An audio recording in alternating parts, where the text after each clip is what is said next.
Welcome back, March 17th, 2021. As we put it in the American Patriots Almanac, St. Patrick, a 5th century missionary born in Roman Britain, became the patron saint of Ireland by spreading Christianity throughout the Emerald Isle. For centuries, the Irish have set aside a day to remember him. But the version of St. Patrick's Day that Americans know, which celebrates all things Irish with parades, parties, and putting on the green, was invented chiefly in this country. And no wonder. Some 40 million Americans claim Irish ancestry, more than 8 times as many people as the population of Ireland itself. Irish settlers, many of them indentured servants, brought the custom of remembering St. Patrick to the American colonies. Boston held its first observance in 1737. In New York City, Irish soldiers in the British Army held a parade on St. Patrick's Day, 1762. During the Revolutionary War, George Washington allowed his troops, camped at Morristown, New Jersey, many of whom were of Irish descent, to have a holiday on March 17, 1780. In the 19th century, as millions more Irish immigrants arrived, including those fleeing the Great Potato Famine, St. Patrick's Day observances became more widespread. Over time, the day became less a remembrance of the saint himself and more a way to remember Irish heritage, often with flair, as in Chicago, where the city dyes the river green. From Davy Crockett to Bing Crosby, Americans with Irish roots have shaped our history and culture.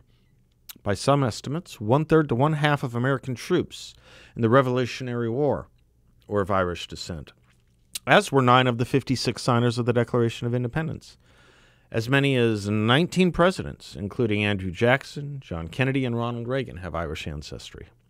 If the United States is the world's melting pot, the broth has a wee bit of the taste of Irish stew in it.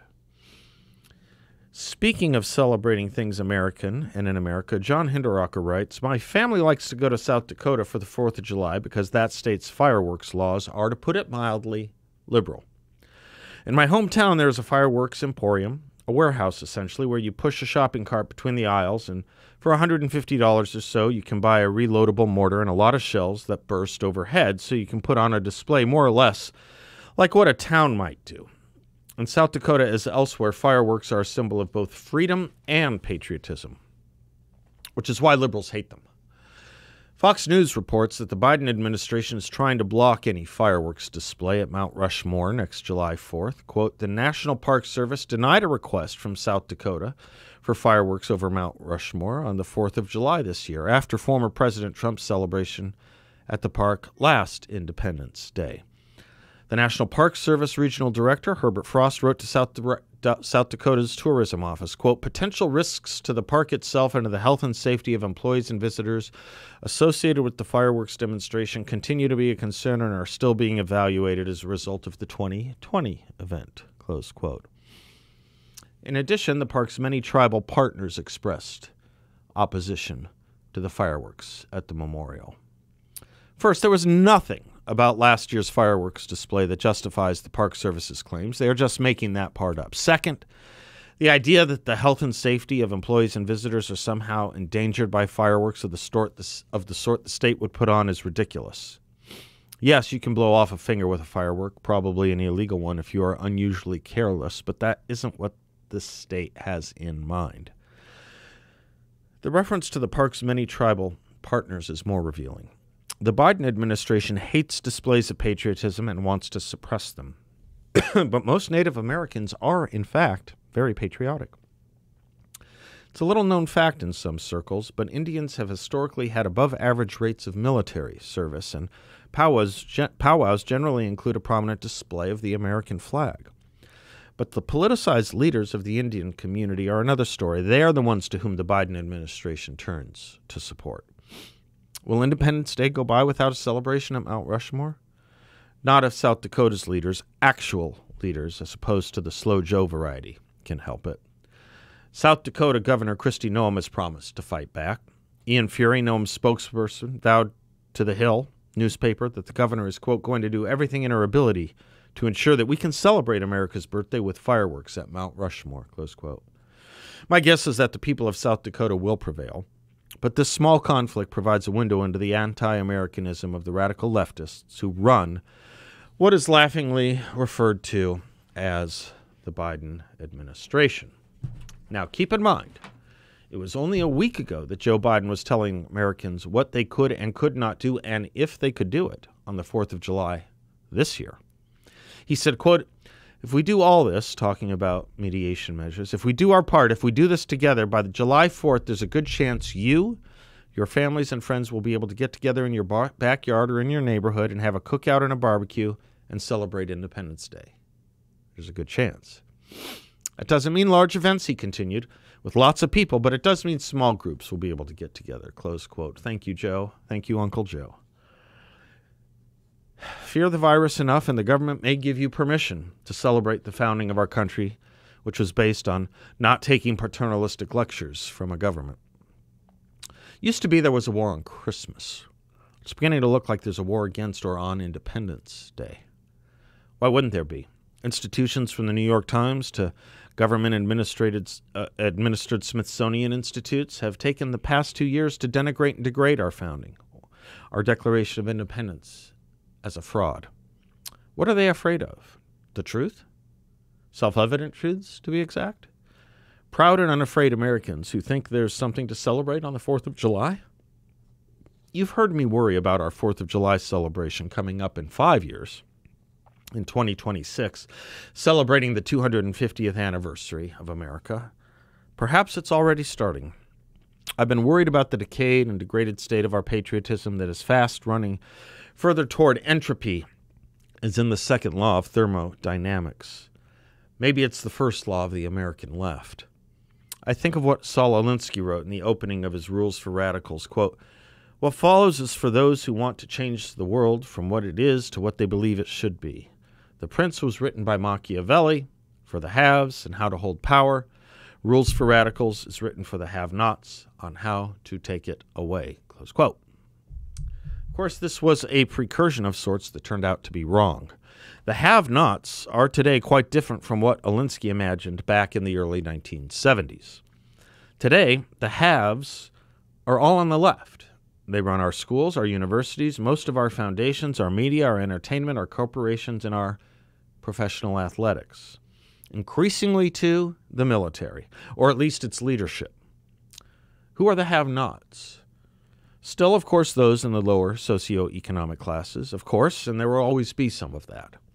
But the more one researches and studies, the more one realizes poverty is not a permanent condition for the individuals or families in those strata, not in America. There are rules for success in America that are even more iron-bound and soundly researched than there are rules for radicals. If you follow them, you can come here to the last best hope of Earth, as Lincoln called it, or the last stand on Earth, as Ronald Reagan did. You can come here and become a captain of industry, a senator, a congressman, so many things. The list is exhaustive. If I may quote from the Brookings Institution, a liberal left think tank which does sound social research on the domestic front, "Let politicians, school teachers, and administrators, community leaders, ministers, and parents drill into children the message that in a free society, they enter adulthood with 3 major responsibilities. Finish high school, get a full-time job, and wait until age 21 to get married and have children. Research shows that of American adults who follow these 3 simple rules, only 2% are in poverty, and nearly 75% have joined the middle class." But there's nothing in Alinsky's tract on any of that. Nothing. Because he wanted social upheaval, not work, not effort, not rules for living. For instance, Rule 3 in Alinsky's book, quote, "Whenever possible, go outside the expertise of the enemy. Look for ways to increase insecurity, anxiety, and uncertainty." I've called this permanent revolution. I've called this angst and anxiety. I've called it the crisis industrial complex. The constant convulsion of our calm. Everything is an emergency. Everything is as bad as it can be. We're always on the ever-present eve of destruction. Now look at Rules 6, 7, and 8. Quote, "A good tactic is one your people enjoy. They'll keep doing it without urging and come back to do more. They're doing their thing and will get even to the point where they suggest better ones. A tactic that drags on too long becomes a drag. Don't become old news. Keep the pressure on. Never let up. Who's that sound like to you today?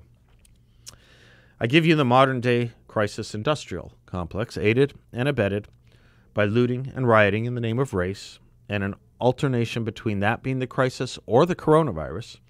And when the virus recedes, give it a break and then bring it back, perhaps with an ardent need and push for mask edicts, even when the vaccine becomes ubiquitous, so that more panic and fear can be imbued and infused in and throughout the society, so that we can be seen as a sick country in more ways than one. Keep the pressure on. Never let up. Constitutional crisis, impeachments, pandemics, racist institutions, systemic racism, and law enforcement. Now go back to Rule 9. The threat, Alinsky says, is usually more terrifying than the thing itself. Worth repeating. The threat is usually more terrifying than the problem itself. Yeah, when you look at the stats on police brutality or the racism of, say, Ulysses S. Grant and Abraham Lincoln, or a virus that 99.9% will recover from if they get it, pretty soon you see Rule 9 in its full bloom, the threat more dangerous than the thing itself. A good tactic is one your people enjoy. They'll keep doing it without urging and come back to do more. They're doing their thing and will even suggest better ones. A tactic that drags on too long becomes a drag. Don't become old news.